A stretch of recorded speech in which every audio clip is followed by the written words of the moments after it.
Hi. Look at this guy. Happy Wednesday.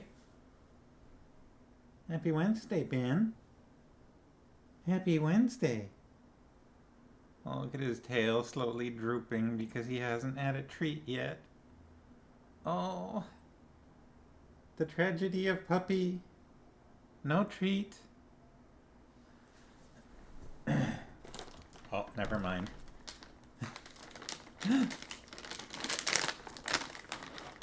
Tragedy averted.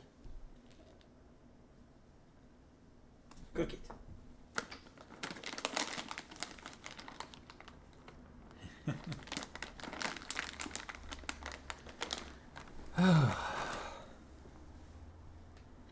Well, that was a busy afternoon, wasn't it?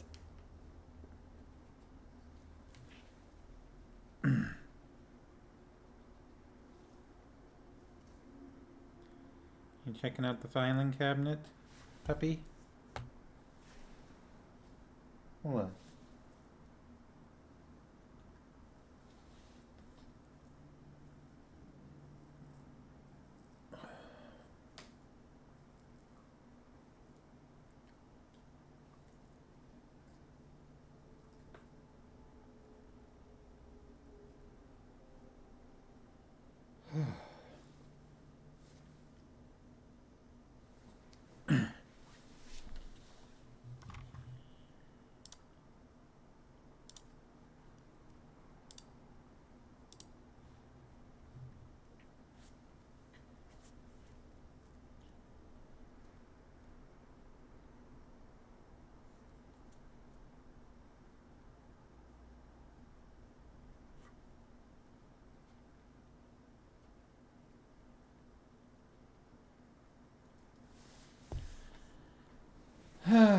So, yeah, we had a house showing. That was a little bit of frantic cleaning for. There's a lot about that showing that was weird, huh? Yep.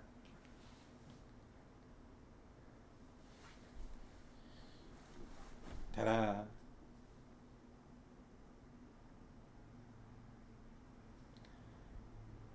We don't often get same day viewings like that. Yeah, puppy reveal.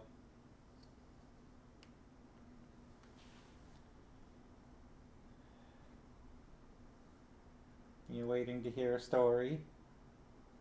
No, you're waiting for snacks.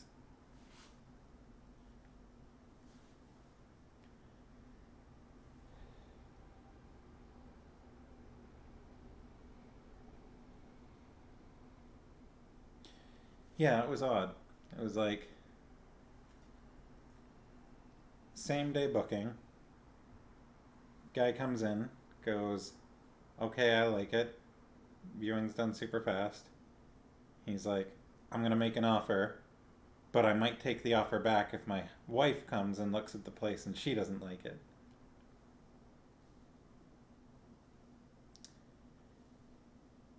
That's weird. That seems weird.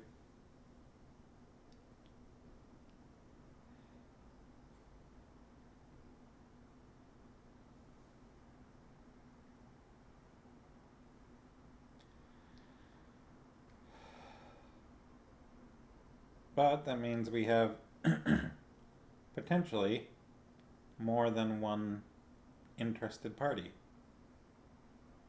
So that's pretty cool. Hopefully that works out for us. Though, I mean, the timing of things is getting pretty. Like, assuming that we have bookings this weekend, we are right at the end of November.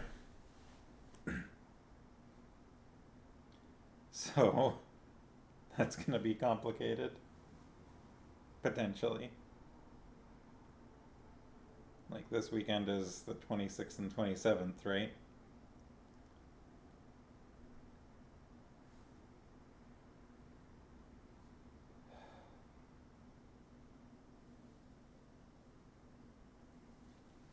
So I don't know.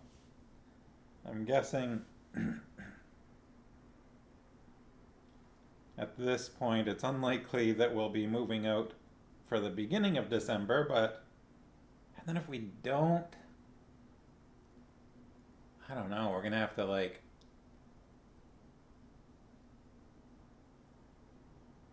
we're gonna be out of town from the 4th to the 11th. So we won't be able to do anything until the 12th at the earliest if we need to start moving.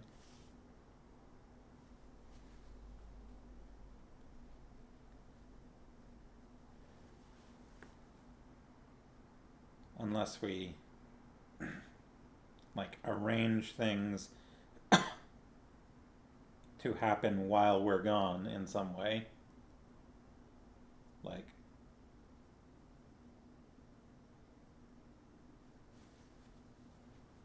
hire movers and get someone we know to oversee the packing and moving process. But that would be a little weird. But I don't know. Maybe that's what we'll have to do. I mean, in the... Oh, hi. Hi, Sharkies. I was just talking to Farmhouse about... We had a house viewing tonight by a different person than the people that were already kind of interested in the place. And it sounds... Yeah. It sounds likely that the person from tonight might book another viewing for the weekend so that his wife can see the house. But he was already talking about maybe making an offer. So it sounds like he's interested. But the timing is weird because this weekend is going to be like the 26th and 27th of November. And then we're out of town for a week from December 4th to December 11th. So I was just kind of thinking, like, if somebody decides to make an offer on the house that we accept, I mean, we're unlikely to be moved out. We're unlikely to make the, transfer for December 1st. It's not impossible, but there's a lot of stuff that would have to happen between, in a short amount of time for that to happen.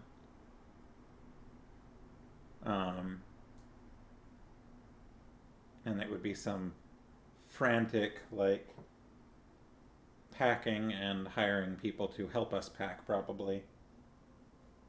And hiring movers and things like that. If that happened.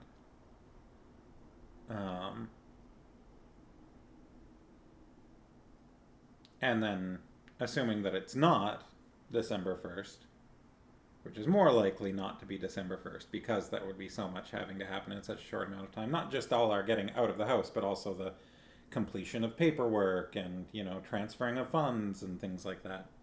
There's just a lot to do in a house sale. So assuming it's not December 1st, then December 15th or something? Mid-December? Or maybe January 1st. Both have problems associated with them. You think your fastest move was 3 weeks? I mean, we're already partially moved out, right? We've got a lot of our stuff in a storage unit already, with room for the rest of our stuff. And if we were going to be moving out in a hurry, we would probably be paying movers to both pack and move for us.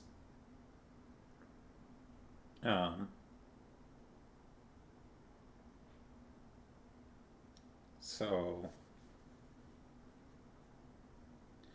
yeah, mid-December would probably, it would be better, but again, there would be things that we would need to figure out in between. Like, we would have to get people to move for us, which is not the most convenient thing. Like, I don't know. We would have to pay, again, movers to pack and move into our storage unit, and then, get my brother or something to oversee that for us, or something like that, or a roommate, or a combination of people, or something. I don't know.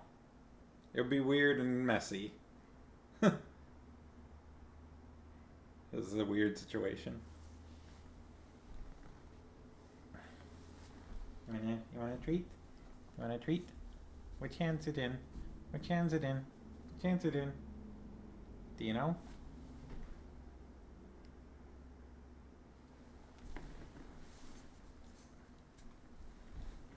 Which hand? This one? You sure? This one? Which one? This one? That one? This one. This one. You are correct! Good boy. You've also moved over mid-December. Yeah. I mean, honestly, that might almost be a good thing for me, because this Christmas is going to be weird, right? It's going to be my first Christmas without my mom. So it's unlikely to be a super happy one for me anyways. I like doing Christmas with Farmhouse's family, but I feel like my family's whatever we end up doing, which I need to talk to people about, is not going to be, a very good time no matter what. So maybe having an excuse to be distracted during it would be a good thing.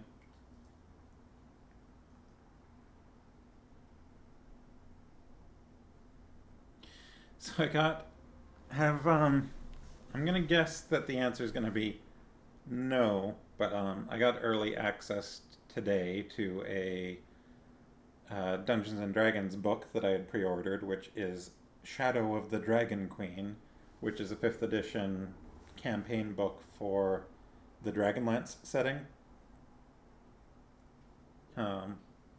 Which is exciting to me because I read a lot of Dragonlance when I was growing up, when I was, young, and like I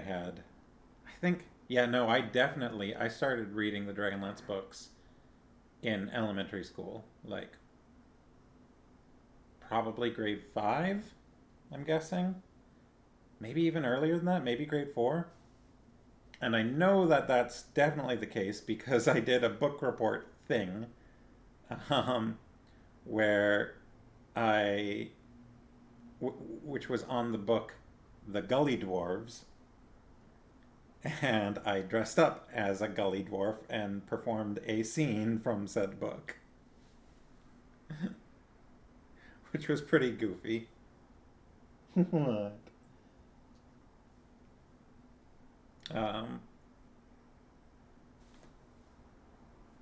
So, yeah. I read a lot of Dragonlance when I was growing up, and I've reread some of the books recently. I reread one of the books recently, and I was going to start on the second one, and I've been distracted and I haven't gotten to the second one yet. But I reread Dragons of Autumn Twilight not that long ago.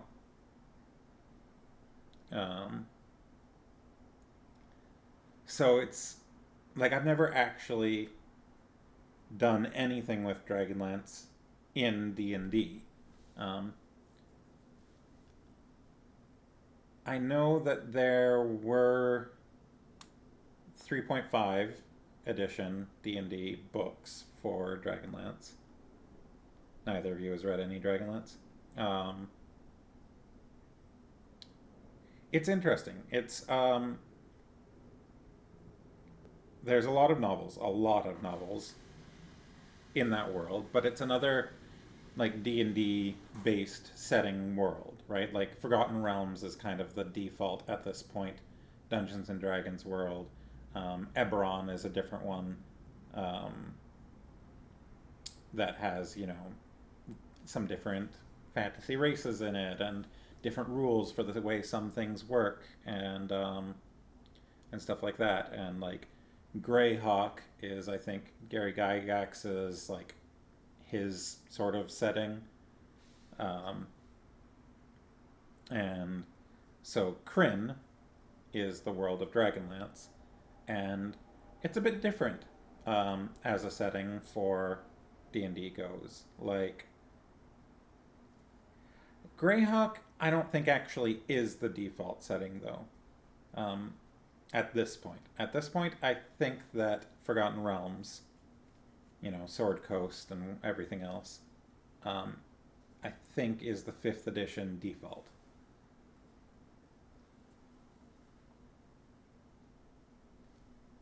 Yeah, I'm not sure.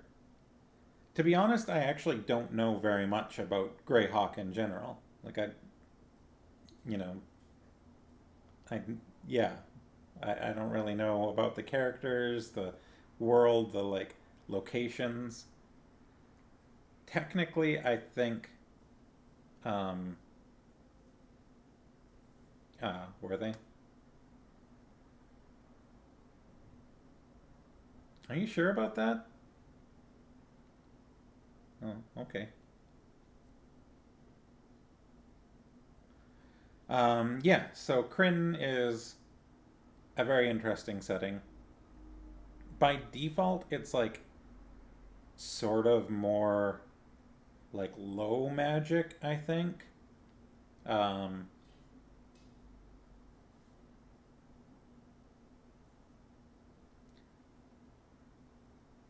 and the actual magic users, there's like so there's it's interesting because the alignment system is kind of worked into the setting. Um, there are 3 moons. There's a white moon, a red moon, and the black moon, and only like evil mages can actually even see the black moon. And if you are a magic user, eventually you need to take a test at one of the towers of high sorcery, which are, you're putting your life on the line, but you have to go and do this, or else I think you'll get hunted down, and maybe if you don't, your magic might just kill you before that. And then once you pass the test, you basically get color coded for alignment. You get given a set of white, red, or black robes. Um, and which is interesting in that the black robe, you like magic users, they're wearing black robes because they are black mages because they are evil. Um, but they're not like inherently persecuted as such. It's just acknowledged that you are an evil user of magic. You wear these robes, but you're still, you know, yeah, um, you're still a, you know, robe wearing magic user of the mages of high sorcery, and therefore are allowed to, stay in one of the towers if you want and be given meals and lodging. Um, and, there's other things, right? Like permitted into councils and what have you. You're a member of that society. Um, I took a quick glance at the preview of the book today, but I also had a lot of cleaning and stuff to do. There's only one new subclass in the book, which is lunar sorcery, um, which is a sorcerer subclass where I don't know if you're familiar with like magic users in 5th edition, but frequently with your subclass you will get an extra set of spells that you can kind of use in addition to your normal spell list. And lunar sorcery has 3 sets of those additional spells, and on every long rest, you choose which phase of the moon you are attuning to. So it's either full moon, crescent moon, or new moon, and you get a different set of spells for that day based on which phase you chose. Which doesn't have to be associated with the actual phase of the moons. It's just you pick one. You pick on each long rest. And then I think later on at like 6th level or something, you can use a sorcery point to to change that once per day or something if you decide you need to switch things up. So that sounded pretty interesting. And it also gives you some like abilities with different schools of magic and things like that.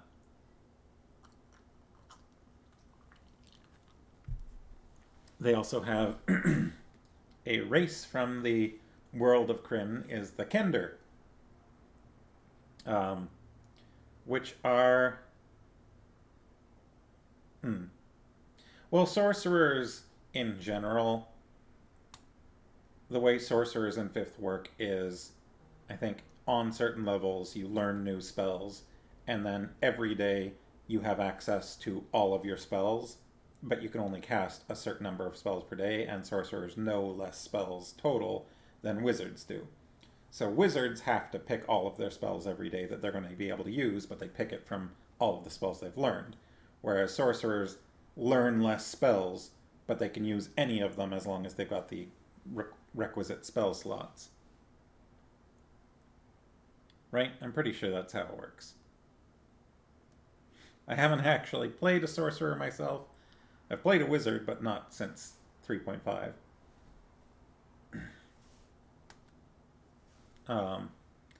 But this just gives you extra spells that you can kind of choose one of 3 extra spell lists for the day. But those are set.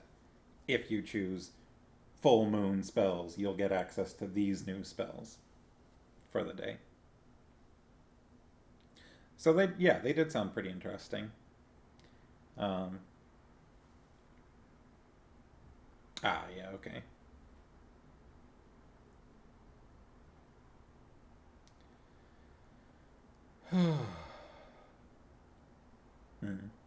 Spellcasters are fun.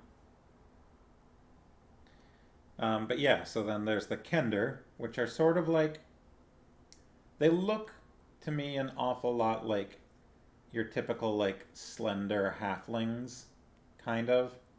You know, like sort of pointy ears, short. Um, in Kryn, the way that Kender work is, like in the books I've read, they're immune to fear. They don't know what fear is. Like literally, they don't know the meaning of the word. Um, so the way they're representing that in 5th edition is all Kender have advantage on checks versus fear. So in the first place, that means you're rolling 2d20 versus any fear check, picking the higher. And then, if you fail one of those checks, once per long rest, so once per day, you can turn a failure into a success automatically. So you get advantage, and then if you still fail, despite having advantage, then you can just be like, no, I didn't fail, I succeeded. And you can do that once a day. Which, considering that there are likely to be fear-inducing creatures in this campaign, that seems like a pretty potent ability.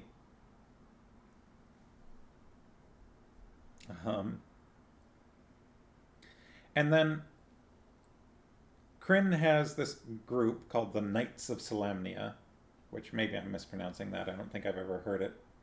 I think there's a pronunciation guide in the book, which I should take a look at. And they didn't get a subclass, but they did get kind of an interesting both background and feat. And if you take the background, I think it gives you the feat as well, which seems pretty powerful. Although that said, the book might have given extra feats for character progression. Like you might get more feats than normal if you're playing this campaign. So they didn't get like a subclass, but they did get this feat, which is Squire of Solemnia. And then at higher levels, if you have that feat, you get like additional Knights of Solemnia feats based on the different orders of the knights. Because there's like the Knights of the Crown, Rose, and Sword, I believe. And then there's an additional sort of Knights of the Thorn, which is a little bit separate. So that's kind of an interesting way of working in the knights and the ability to play as a knight without actually like making it a full-blown subclass.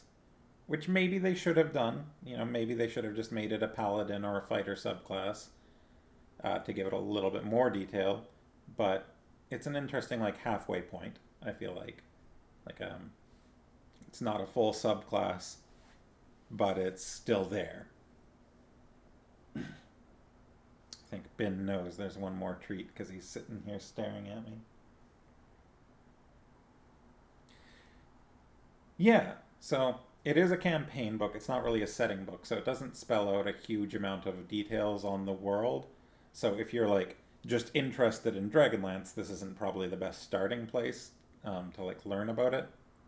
But it's exciting for me seeing like all of these details and names and places and just world mechanics and things that I grew up with. It's kind of like, I see them talking about the knights and about how you can play as a knight or how you could play as one of the wizards of high sorcery or whatever.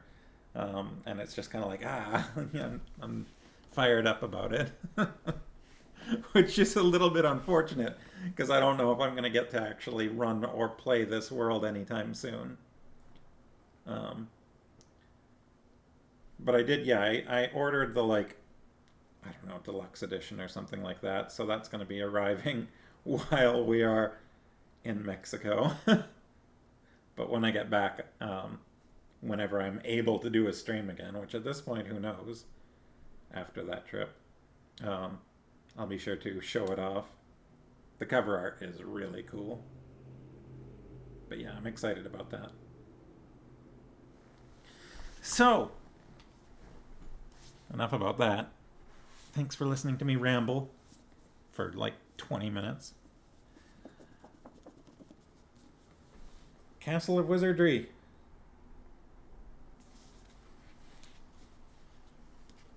Hopefully everybody's excited to be back to this. I am. I don't know, I think a little bit hesitant at first for no real reason. But now that we've actually gotten past the prologue and the first chapter, I'm kind of jazzed up. I'm ready to go. And it's weird thinking that this book, like after Men at Arms, I'm like, this feels less dark to go back to. Men at Arms was darker than, I don't know if it's reading it out loud that made it feel that way. But Men at Arms was darker than I remembered. And I don't think that even the later books in that series are all that dark. The next one Feet of Clay?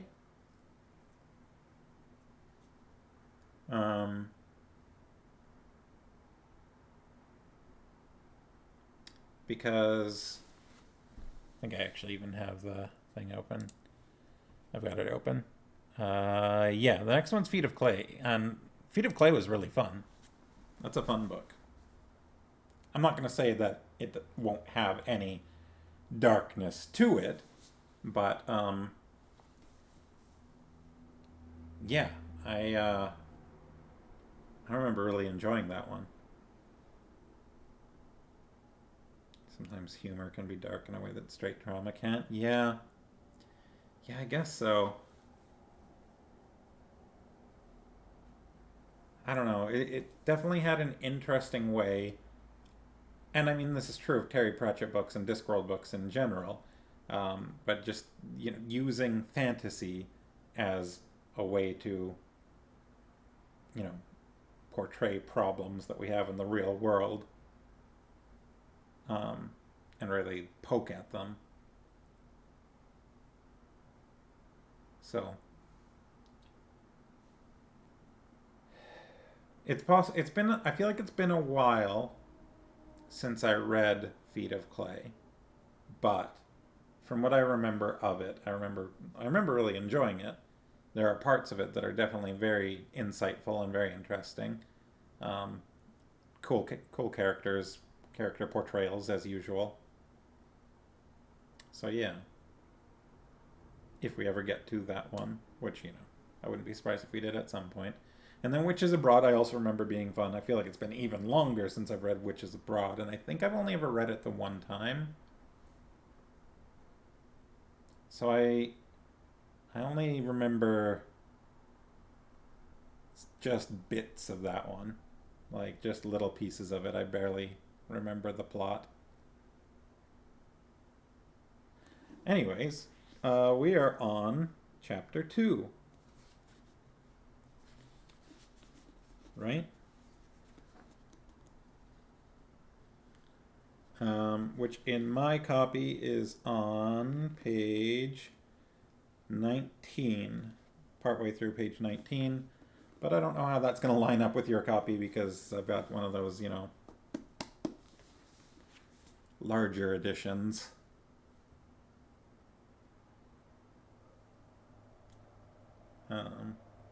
Yeah. So, we had the prologue, which talked about... You are on page 24. Okay. So it's definitely not lining up. We read the prologue, which talked about how the line of the Revan King got ended by the Niasans at the behest of Torak. It sounds like the Niasans have been getting kind of manipulated by Torak for thousands of years. Probably off and on. And then in the first chapter, our adventuring party was making its escape through the crumbling mountain of, what is it, Rakthol, right? I'm kind of getting some of these names jumbled up. Yeah, Rakthol. Which is very dangerous. And they made their way back to where they had left the slave woman Taiba, only to find that it had been the only entrance to that little cave with the pool had been caved in.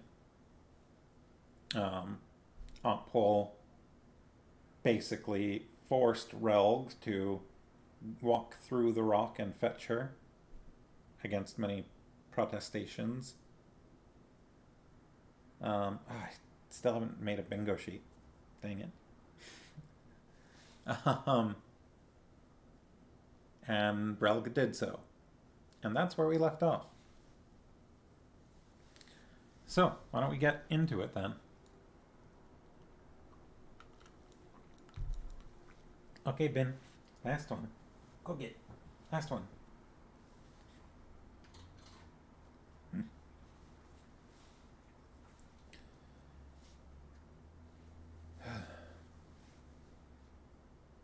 Nobody did one. That's not surprising. I would have been impressed if you had. All right. I'll try to remember if I have the time to do it to put one together. But if you feel like making your own, please do. Okay, we are in Part 1, Algaria, Chapter 2. It was noon by the time they reached the foot of the basalt tower and the large cave where they had left the horses. Silk went to the cave mouth to stand watch, as Barak carefully lowered Belgarath to the floor. "He's heavier than he looks," the big man grunted, wiping the sweat from his face. "Shouldn't he be starting to come around?" It may be days before he's fully conscious, Polgara replied. Just cover him and let him sleep. "How's he going to ride?" I'll take care of that. Nobody's going to be riding anywhere for a while, Silk announced from the narrow mouth of the cave. The Murgos are swarming around out there like hornets. I guess the horses are okay. We'll wait until dark, Polgara decided. We all need some rest anyway. She pushed back the hood of her Murgo robe, and went to one of the packs they had piled against the cave wall when they had entered the night before. Yeah, sounds like everything's fine with the horses. I'll see about something to eat, then you'd all better sleep. Taiba, the slave woman, once again, wrapped once again in Garion's cloak, had been watching Relg almost continually. Her large violet eyes glowed with gratitude, mingled with a faint puzzlement. I don't remember what I did for Taiba's voice. I'll make an attempt. You saved my life, she said to him in a rich, throaty voice.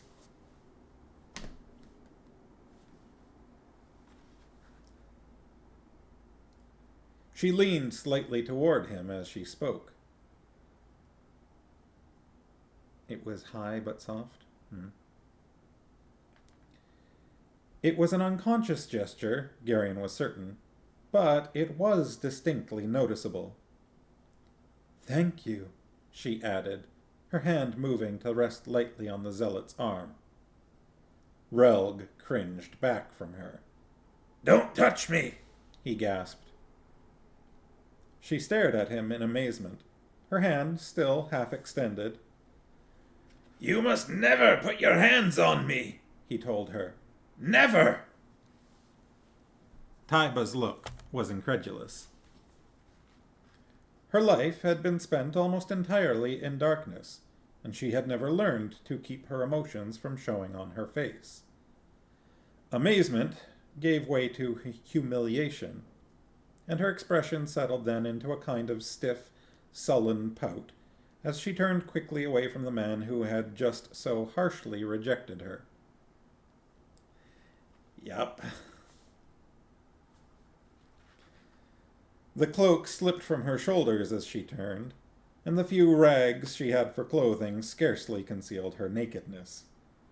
Despite her tangled hair and the dirty smudges on her limbs, there was a lush, inviting ripeness about her. I'm sorry, everyone. Ugh. Relg stared at her, and he began to tremble. Then he quickly turned, moved as far away from her as possible, and dropped to his knees, praying desperately and pressing his face against the rocky floor of the cave. Is he all right? Taiba asked quickly. Yeah. He's got some problems, Barak replied. You'll get used to it.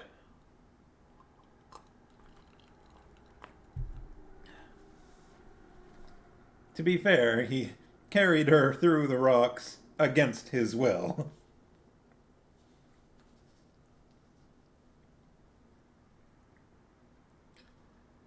Taiba, Polgara said, come over here. She looked critically at the woman's scanty clothing.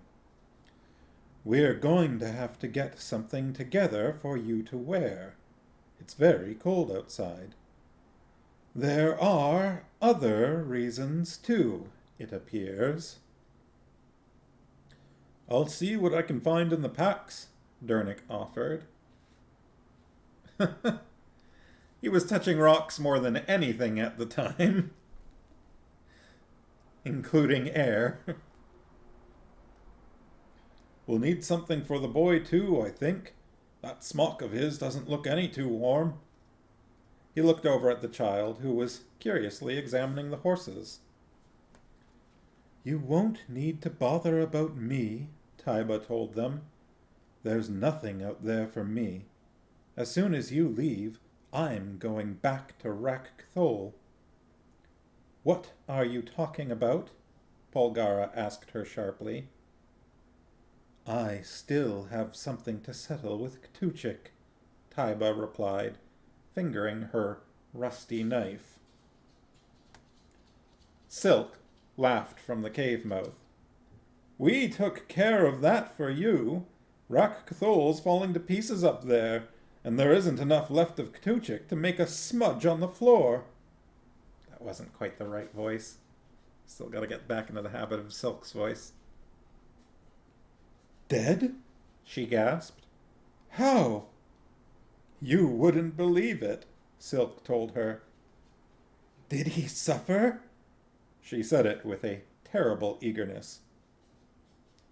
More than you could ever imagine, Polgara replied. Taiba drew in a long, shuddering breath, and then she began to cry. Aunt Pole opened her arms and took the sobbing woman into them, comforting her even as she had comforted Geryon so often when he was small. Geryon sank wearily to the floor, resting his back against the rocky wall of the cave. Waves of exhaustion washed over him, and a great lassitude drained him of all consciously directed thought. Once again the orb sang to him, but lulling now. Its curiosity about him apparently was satisfied, and its song seemed to be there only to maintain the contact between them. Geryon was too tired even to be curious about why the stone took such pleasure in his company. The little boy turned from his curious examination of the horses and went to where Taiba sat with one of Aunt Pole's arms around her shoulders. He looked puzzled and reached out with one hand to touch his fingers to her tear-streaked face. What does he want? Taiba asked. He's probably never seen tears before, Aunt Pole replied.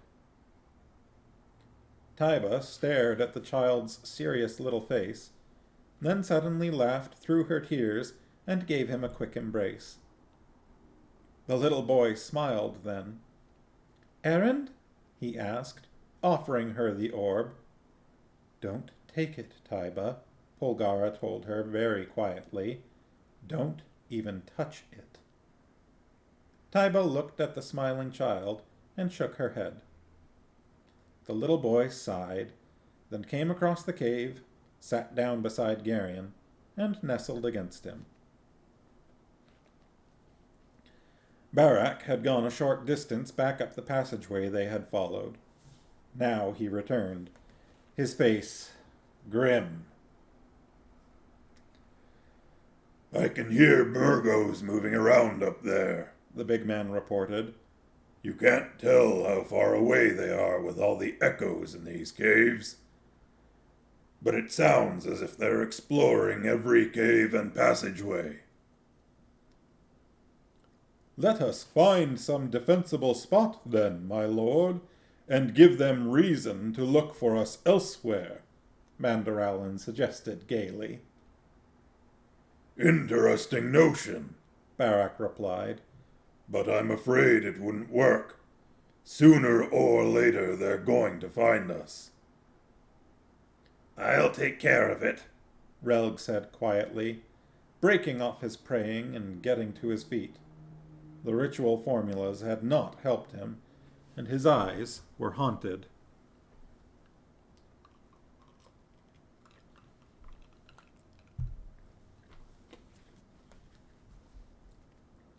I'll go with you, Barak offered. Relg shook his head. You'd just be in my way, he said shortly, already moving toward the passage leading back into the mountains. What's come over him? Barak asked, puzzled. I think our friend's having a religious crisis, Silk observed from the mouth of the cave where he kept watch. Another one? It gives him something to occupy his spare moments, Silk replied lightly.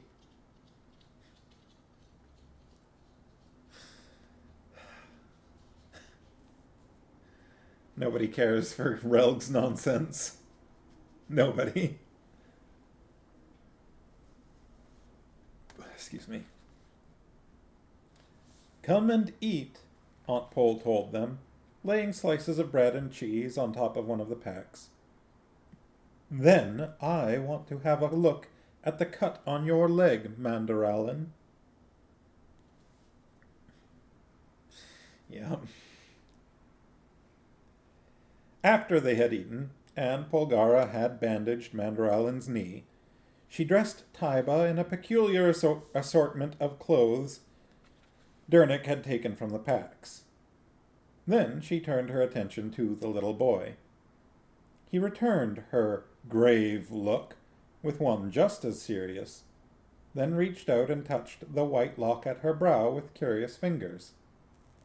With a start of remembrance, Garion recalled how many times he had touched that lock with the selfsame gesture, and the memory of it raised a momentary, irrational surge of jealousy, which he quickly suppressed. The little boy smiled with sudden delight. "Errand," he said firmly, offering the orb to Aunt Pole. She shook her head. "No, child," she told him. "I'm afraid I'm not the one." She dressed him in clothing that had to be rolled up and taken in with bits of twine in various places, then sat down with her back against the wall of the cave and held out her arms to him. Obediently he climbed into her lap, put one arm about her neck, and kissed her. Then he nestled his face down against her, sighed, and immediately fell asleep. She looked down at him with a strange expression on her face, a peculiar mixture of wonder and tenderness, and Garion fought down another wave of jealousy. There was a grinding rumble in the caves above them. "What's that?" Dernick asked, looking around with apprehension. "Relg, I'd imagine," Silk told him. "Right. He seems to be taking steps to head off the Murgos." "I hope he doesn't get carried away," Dernick said nervously, glancing at the rock ceiling. "How long's it going to take to get to the Vale?" Barak asked. "A couple of weeks, probably," Silk replied. "A lot's going to depend on the terrain and how quickly the Grolems can organize a search for us. If we can get enough of a head start to put down a good false trail, we can send them all running off to the west toward the Tolnedran border, and we can move toward the Vale without needing to waste all that time dodging and hiding." The little man grinned. "The notion of deceiving the whole Murgo nation appeals to me," he added. "You don't have to get too creative," Barak told him. "Hetar's going to be waiting for us in the Vale, along with King Chohag and half the clans of Algaria. They'll be awfully disappointed if we don't bring them at least a few Murgos." "Life's full of little disappointments," Silk told him sardonically. "As I remember it, the eastern edge of the Vale is very steep and rough. It'll take a couple of days at least to make it down, and I don't think we'll want to try it with all of Murgodom snapping at our heels." It was mid-afternoon when Relg returned. His exertions seemed to have quieted some of the turmoil in his mind, but there was still a haunted look in his eyes, and he deliberately avoided Taiba's violet-eyed gaze. "I pulled down the ceilings of all the galleries leading to this cave," he reported shortly. "We are safe now." Polgara, who had seemed asleep, opened her eyes. "Get some rest," she told him. He nodded and went immediately to his blankets. They rested in the cave through the remainder of the day, taking turns on watch at the narrow opening. The wasteland of black sand and wind-scoured rock lying out beyond the tumbled scree at the base of the pinnacle was alive with Murgo horsemen, scurrying this way and that in a frenzied, disorganized search. "They don't seem to know what they're doing," Geryon observed quietly to Silk as the two of them watched. The sun was just sinking into a bank of cloud on the western horizon, staining the sky fiery red, and the stiff wind brought a dusty chill with it as it seeped into the cave opening. "I imagine that things are a bit scrambled up in Rakthol," Silk replied. "No one's in charge anymore, and that confuses Murgos. They tend to go all to pieces when there's nobody around to give them orders." "Isn't that going to make it hard for us to get out of here?" Geryon asked. "What I mean is that they're not going anyplace. They're just milling around. How are we going to get through them?" Silk shrugged. "We'll just pull up our hoods and mill around with the rest of them." He pulled the coarse cloth of the Murgo robe he wore closer about him to ward off the chill, and turned to look back into the cave. "The sun's going down." "Or the earth's coming up," he reported. "Let's wait until it's completely dark," Polgara replied. She was carefully bundling the little boy up in one of Geryon's old tunics. Yeah. "Once we get out a ways, I'll drop a few odds and ends," Silk said. "Murgos can be a little dense sometimes, and we wouldn't want them to miss our trail." He turned to look back out at the sunset. "It's going to be a cold night," he remarked to no one in particular. "Geryon," Aunt Pole said, rising to her feet, "you and Dernick stay close to Taiba. She's never ridden before, and she might need some help at first." "What about the little boy?" Dernick asked. "He'll ride with me." "And Belgarath?" Mandoralin inquired, glancing over at the still sleeping old sorcerer. "When the time comes, we'll just put him on his horse," Polgara replied. "I can keep him in his saddle, as long as we don't make any sudden changes in direction. Is it getting any darker?" "We'd better wait for a little longer," Silk answered. "There's still quite a bit of light out there." They waited.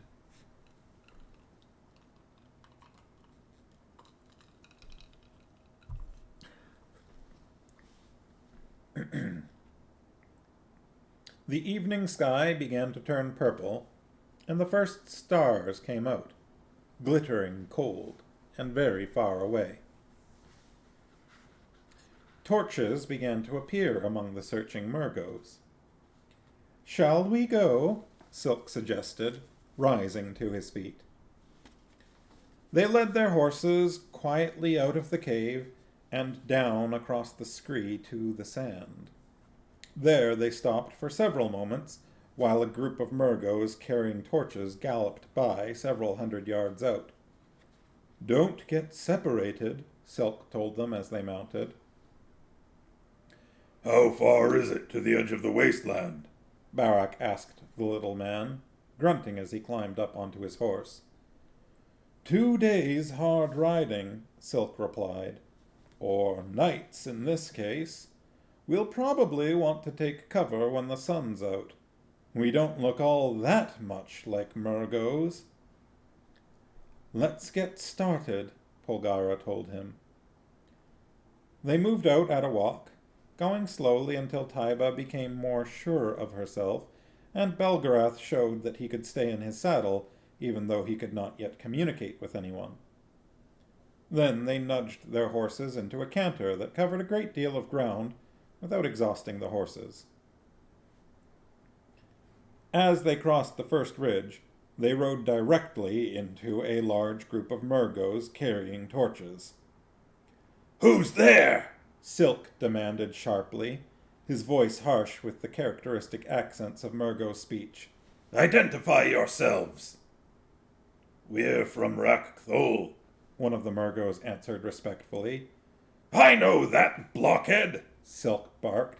I asked your identity. Third Phalanx, the Murgo said stiffly. That's better. Put out those torches. How do you expect to see anything beyond 10 feet with them flaring in your eyes? The torches were immediately extinguished. Move your search to the north, Silk commanded. The 9th Phalanx is covering this sector. But, are you going to argue with me? No, but move, now! The Murgos wheeled their horses about and galloped off into the darkness. Clever, Barak said admiringly. Silk shrugged. Pretty elementary, he replied. People are grateful for a bit of direction when they're confused. Let's move along, shall we? There were other encounters during the long, cold, moonless night as they rode west. They were inescapable, in view of the hordes of Murgos scouring the wasteland in search of them, but Silk handled each such meeting smoothly, and the night passed without significant incident. Way to go, Silk. Toward morning, the little man began artfully dropping various articles to mark their trail. A bit overdone, perhaps, he said critically, looking at an old shoe he had just tossed into the hoof-churned sand behind them. What are you talking about? Barak asked him.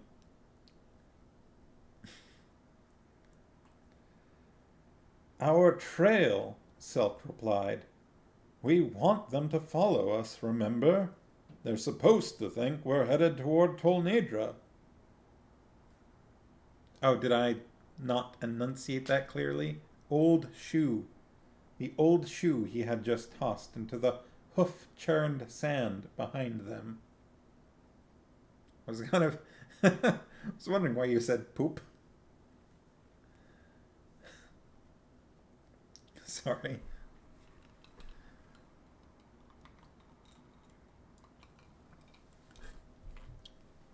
I might have put too much lemon juice in my water.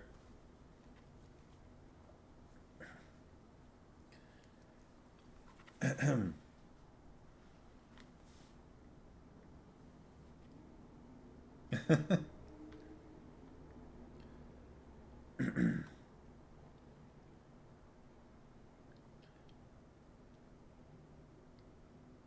heard that? Oh, I see. Gotcha. Our trail, Silk replied. We want them to follow us, remember? They're supposed to think we're headed toward Tolnedra. So? I was just suggesting that this is a bit crude. You worry too much about things like that. It's a question of style, my dear Barak, Silk replied loftily. Sloppy work tends to be habit-forming. As the first steel-gray light of dawn began to creep across the wintry sky, they took shelter among the boulders of one of the ridges that laced the floor of the wasteland. Dernick, Barak, and Mandaralan stretched the canvas of their tents tautly over a narrow ravine on the west side of the ridge, and sprinkled sand on top of it to disguise their makeshift shelter. It's probably best not to build a fire, Dernick said to Polgara as they led their horses in under the canvas. Regretfully, I imagine. What with the smoke and all. She nodded her agreement. We could all use a hot meal, she said, but I suppose we'll have to wait. Pyrodernic saying that they shouldn't build a fire. They ate a cold breakfast of bread and cheese and began to settle in, hoping to sleep out the day so that they could ride on the next night. I could definitely use a bath, Silk said, brushing sand out of his hair. But he wants to, yes, definitely. And oh, not Polgara being the one wishing for a bath for once. The little boy looked at him, frowning slightly. Then he walked over and offered him the orb.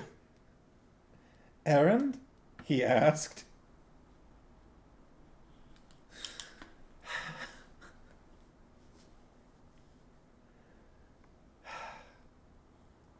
Anytime anyone wants anything, this kid is like, orb? Errand? Errand? Oh, I'm hungry. I want a sandwich. Errand? I need a bath. Errand?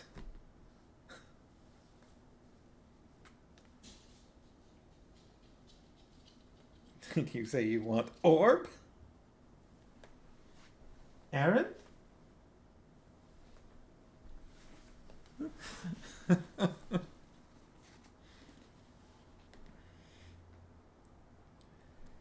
He asked. Silk carefully put his hands behind his back and shook his head.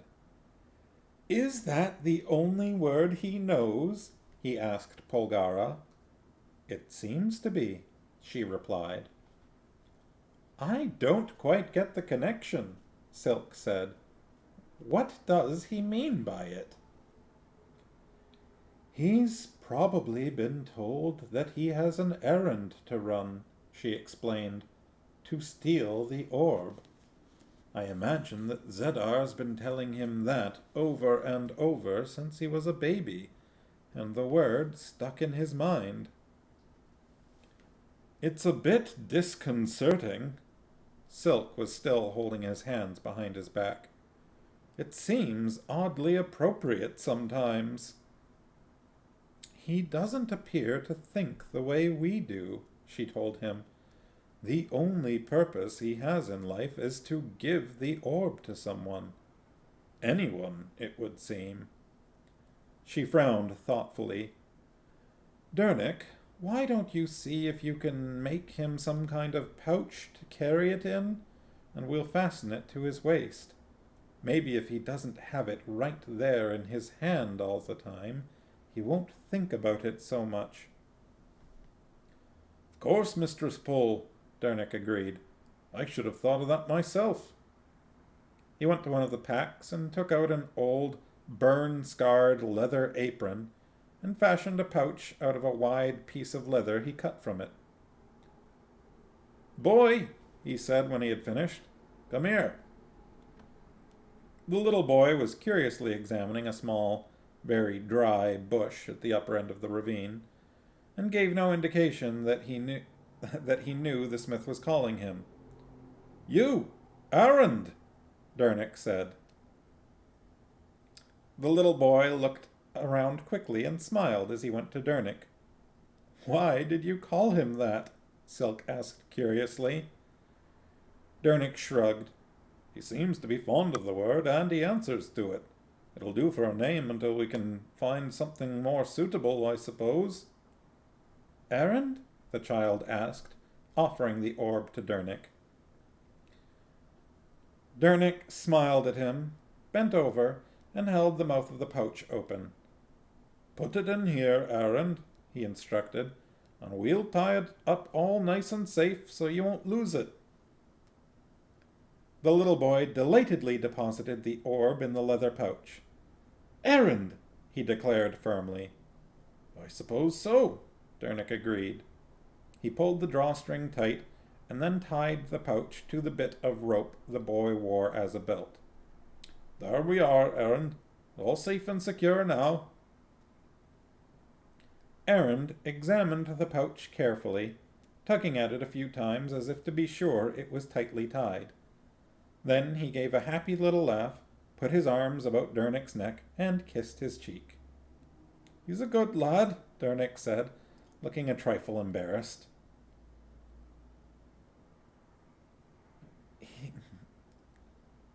He's totally innocent, Aunt Pole told him from where she was examining the sleeping Belgrath. He has no idea of the difference between good and evil, so everything in the world seems good to him. When I first read that first sentence, he's totally innocent, just those 3 words, I misread it as he's totally incoherent. And I was like, whoa, that's harsh, Aunt Pole. What? What? That can't be right, and it wasn't. I was a little bit relieved when I realized I'd made a mistake.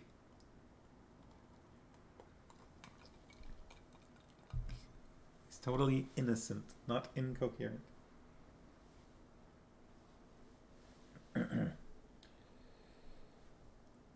I wonder what it's like to see the world that way, Taiba mused, gently touching the child's smiling face. So, Taiba's voice, do you think I've been doing kind of a lower version of Aunt Pole's. Do you think I should go higher?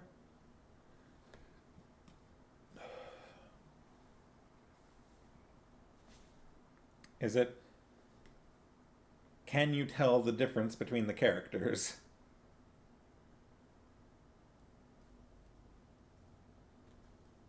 Farmos is in favor of the lower voice.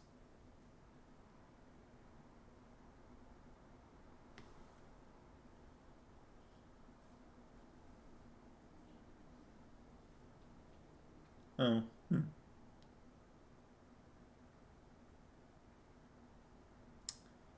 That's an interesting comparison. I wouldn't have thought of it that way.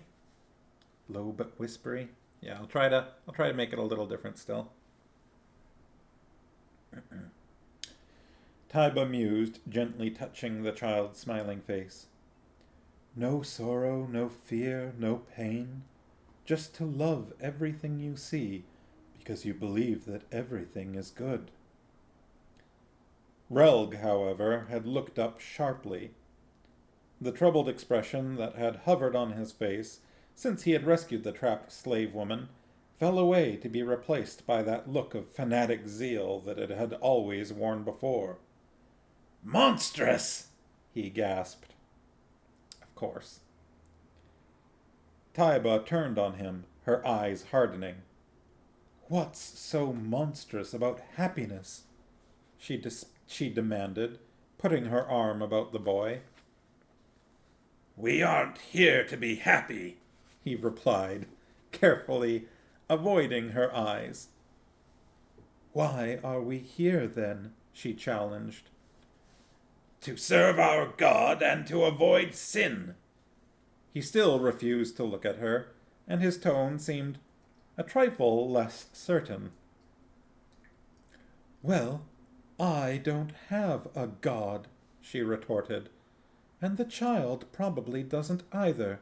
So, if it's all the same to you, he and I will just concentrate on trying to be happy. And if a bit of sin gets involved in it, so what? Have you no shame? His voice was choked. I am what I am, she replied, and I won't apologize, since I didn't have very much to say about it. Boy, Relg snapped at the child, come away from her at once. Taiba straightened, her face hardening even more, and she faced him defiantly. What do you think you're going to do? She demanded. That's all that I am.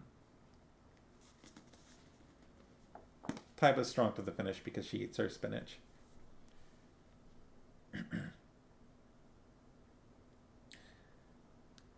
What do you think you're going to do? She demanded. I will fight sin wherever I find it, he declared. Sin, sin, sin, she flared. Is that all you ever think about? It's my constant care. I guard against it every moment. She laughed. How tedious. Can't you think of anything better to do? Oh, I forgot, she added mockingly. There's all that praying, too, isn't there? All that bawling at your god about how vile you are. I think you must bore this ull of yours tremendously sometimes. Do you know that? Enraged, Relg raised his fist. Don't ever speak Ull's name again! Will you hit me if I do? It doesn't matter that much. People have been hitting me all my life. Go ahead, Relg. Why don't you hit me? She lifted her smudged face to him. Relg's hand fell.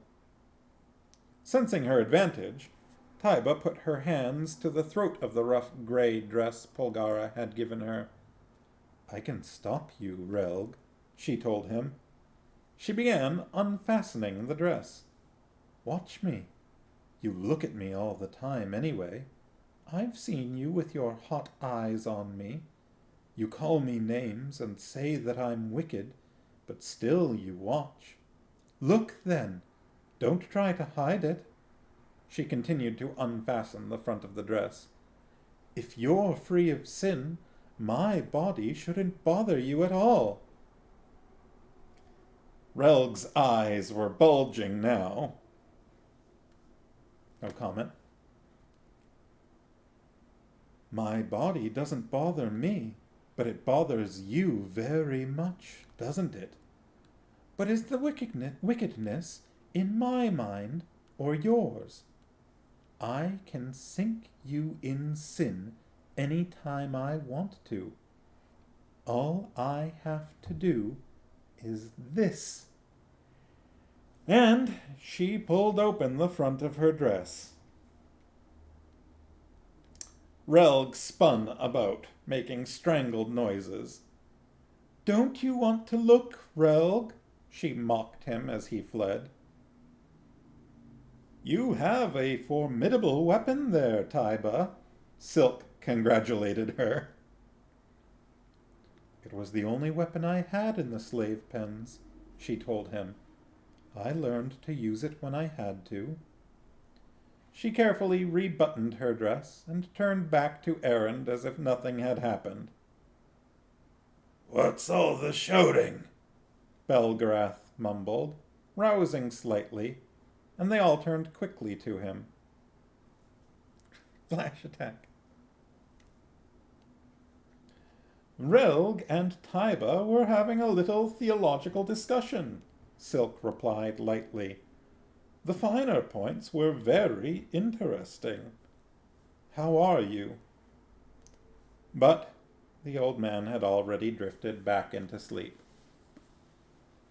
Wah! Slightly Stupid Bears rating with a party of 5, and apparently it turned me into Luigi for some reason. You bring gifts. Hey Bear, how's it going? You bring gifts of people. I bring gifts of puppy. Look at this guy. Waggy wag wag wag. Good timing, Ben.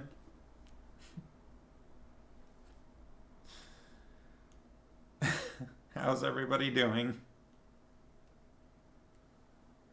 We are reading a kind of... I've got a weird edition of this book, but we're reading Castle of Wizardry by David Eddings, which is book 4 of the Belgariad. Look at that pup. Yeah, you. What a cutie. You want to come say hi? I can fish out one more treat if you want to come say hi.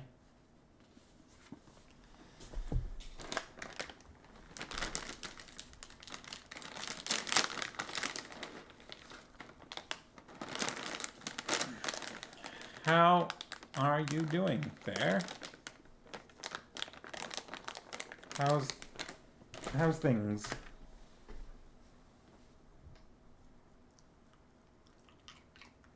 Oh, Ben, you just swallowed that. I really can't give him treats up here. He just gulps them down without chewing. It's not very healthy, Ben. It's not good for your digestion.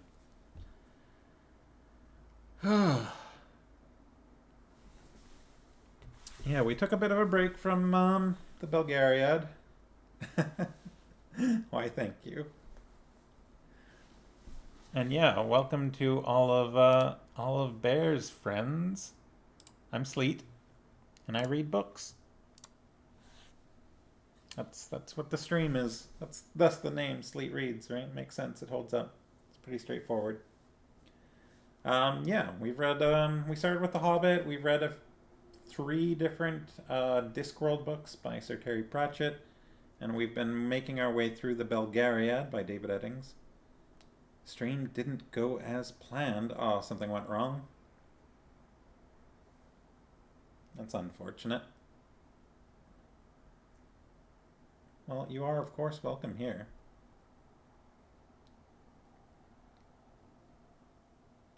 We are very early in this book. We're only in the second chapter right now. So you are here for the beginning of it.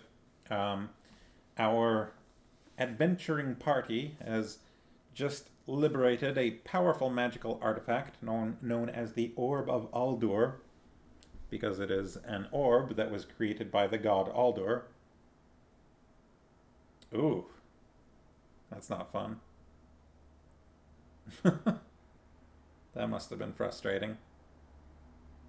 Yeah, they've just rescued the Orb of Aldur from Rak Cthul, which was sort of a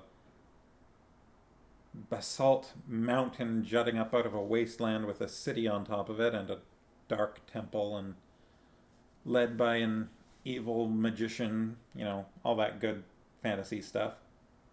And so they are, well, that one place in particular was primarily basalt, so they've been saying it a lot.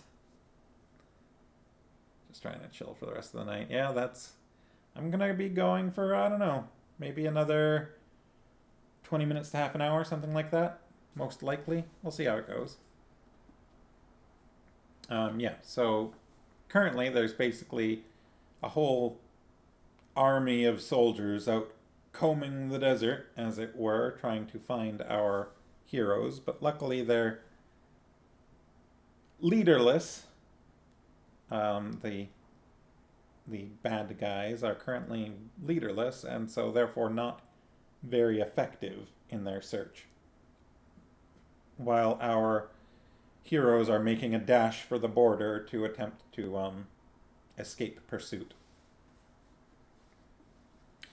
It's interesting, though, because this artifact that they've rescued is currently in the care of a very young child, and nobody else is able to touch it at all for fear of death.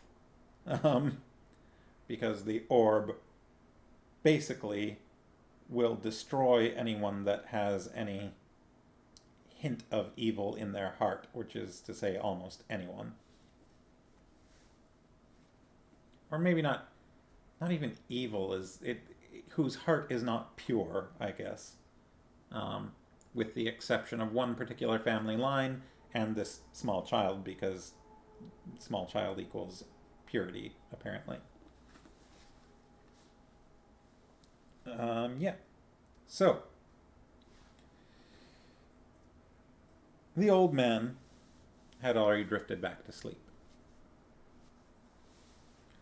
At least he's starting to come around, Dernick noted.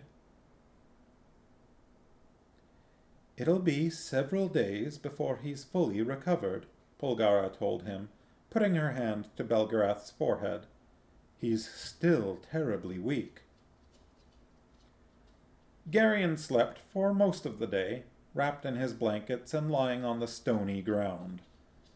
When the chill and a particularly uncomfortable rock under his hip finally woke him, it was late afternoon. Silk sat guard near the mouth of the ravine, staring out at the black sand and the grayish salt flats, but the rest were all asleep. As he walked quietly down to where the little man sat, Garion noticed that Aunt Pole slept with Erend in her arms. Now Garion's thinking of the boy as Erend as well. And he pushed away a momentary surge of jealousy. That's 3 times. Taiba murmured something as he passed, but a quick glance told him that she was not awake. She was lying not far from Relg, In her sleep, her hand seemed to be reaching out toward the slumbering Ulgo.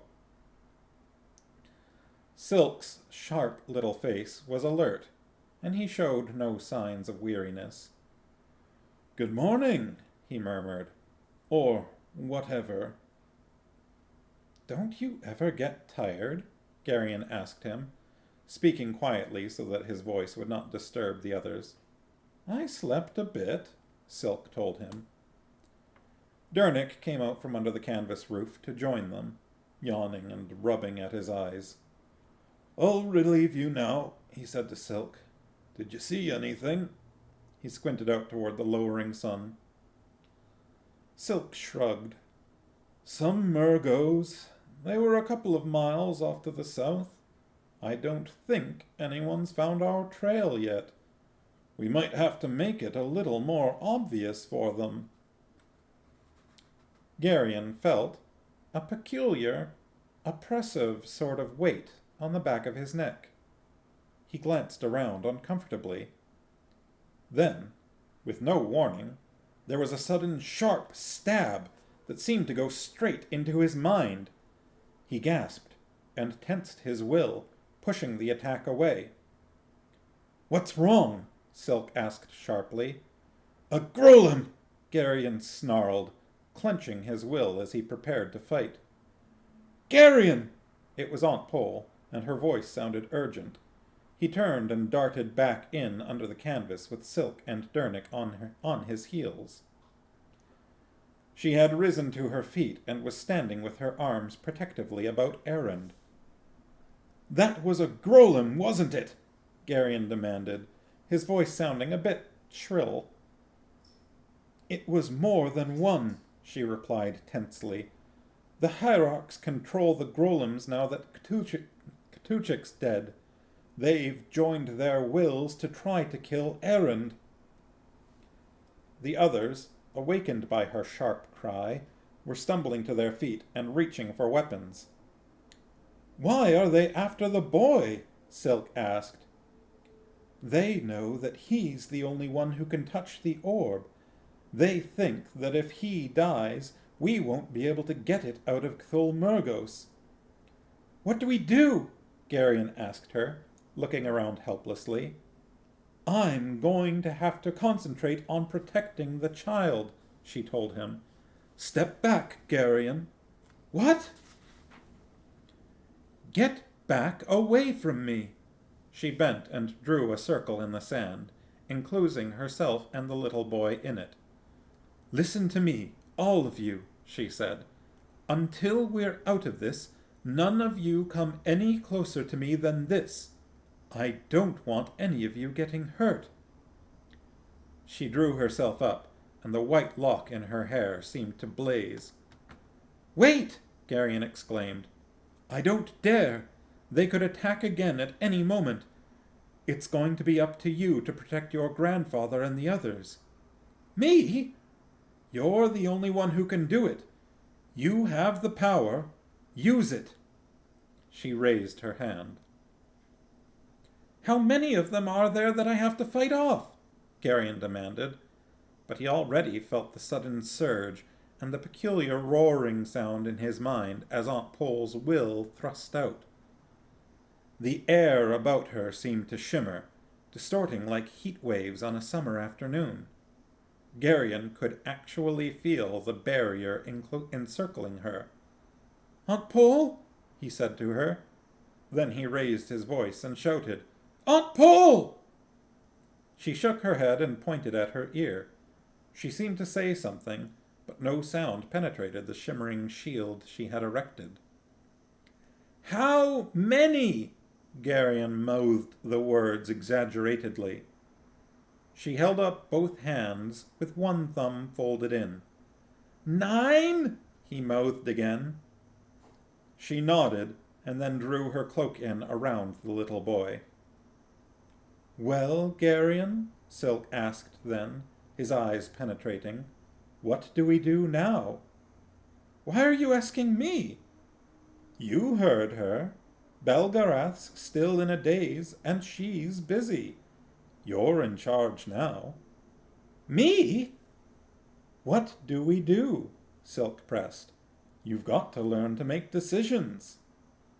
I don't know, Garion floundered helplessly. Never admit that, Silk told him. Act as if you know, even if you don't. We'll wait until it gets dark, I guess. Then we'll keep going the same way we have been. There, Silk grinned. See how easy it is?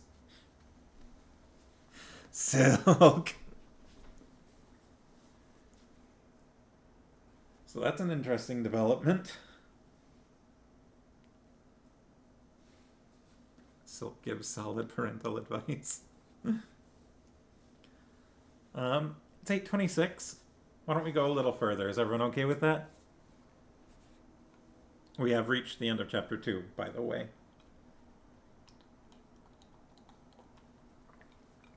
Let me do a quick count on how long chapter 3 is. We may not go all the way through it, but we do have class tomorrow. Yeah, we won't go too late, if that's okay. Oh, that's too far. Chapter 3 is pretty short. It goes, in my copy, from page 29 to page 36. So 7 pages.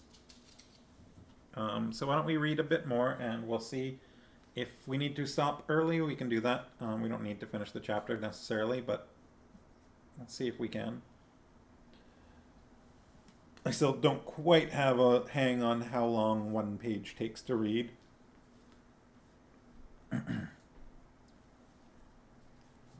Are the Sharkies okay with that? With going a little further? This has gone up a few pages back to put the kids to bed.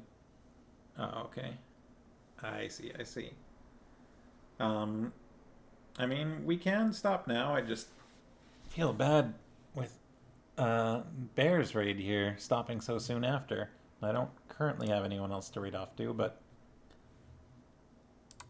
So I'd like to do a few more pages if people are okay with it, but if people don't want to, we can definitely stop. Hey, puppy. Puppy's a little antsy. Don't sweat him. Thanks.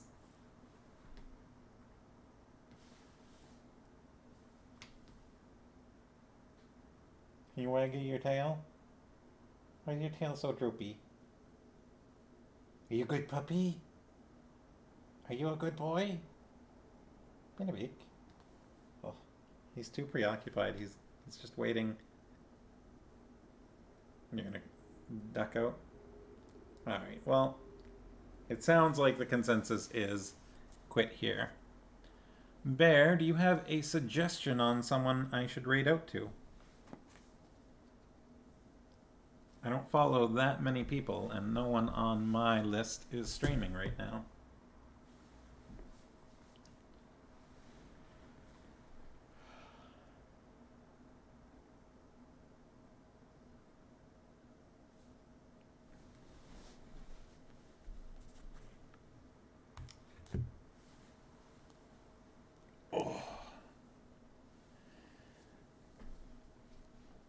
What did everyone think of this chapter? We had a quarrel between Taiba and Relg, and as it turns out, Taiba is not afraid to show a little skin. You also have a pet looking at you expectantly. Big boy Chavo. Okay. Is he streaming right now?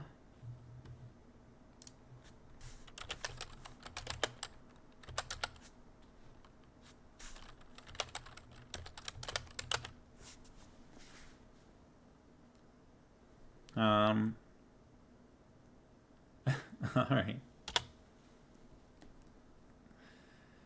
So yeah, let's go visit Big Boy Chavo and say hi to him. And yeah, I should be back here on Friday. Again, assuming that like a house showing or something doesn't get in the way of that. I'll try to let people know if that's going to be the case. And we will get a little further and find out how Garion is going to handle having leadership thrust upon him suddenly. That should be interesting. And also how this new group dynamic is going to work out. All right, Sharkies, I hope you feel better. Get some rest. And Bear, thanks for bringing in some folks here. It was good to see you. All right. Have a good night, everyone. Have a good rest of the week. Go say hi to Big Boy Chavo. And I'll see y'all on Friday, I hope. Starting the raid. Bye.